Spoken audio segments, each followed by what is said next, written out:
તમે CCTV footage check કરશો તો કેટલા કોન્ટ્રાક્ટરો છેલ્લા 15 દિવસથી કઈ ઓફિસમાં જાય છે, કેટલો સમય બેસે છે અને શું શું વાતચીત થાય છે એ બધું તમને રેકોર્ડમાં મળશે। જિલ્લા પંચાયતમાં દરેક ઓફિસમાં જતા આવવા માટે સીસીટીવીના ફૂટેજ છે અને જિલ્લા પંચાયતનો જે વહીવટ કરતા હોય એ અધિકારી આ બાબતે જો તપાસ કરાવશે તો કોન્ટ્રાક્ટરો જે હવે પછી નહીં આવે પણ જિલ્લા પંચાયતની સામાન્ય સભાના 15 દિવસ પહેલાં રોજે રોજ એ કઈ ઓફિસમાં જાય છે,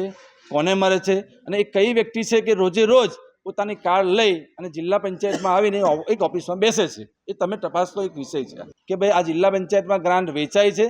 એ જે વેચાય છે એ પબ્લિકના નાણાં છે, ટેક્સના નાણાં છે અને આ રીતે પબ્લિકના નાણાં વેડફાય છે અને ગ્રાન્ટ વેચાવી ના જોઈએ, વહેંચાવી જોઈએ અને જે વિસ્તારમાં જે કામની જરૂરિયાત છે ત્યાં કામ ફાળવવા આવવું જોઈએ। આ ટેક્સના પૈસાથી આ ગ્રાન્ટો જ્યારે ફળવાતી હોય તો એવા સમયે જે ગ્રાન્ટ જે છે એ સારી રીતે વહેંચવા આવી જોઈએ, સારી રીતે એનું આયોજન થવું જોઈએ અને વડોદરા જિલ્લાના જે 34 જિલ્લા પંચાયત સીટો છે એનો જે વિસ્તાર છે ત્યાં સર્વાંગી વિકાસ થવો જોઈએ। દરેક સમાજ, દરેક જ્ઞાતિને સાથે રાખીને ગ્રાન્ટ જો વહેંચાય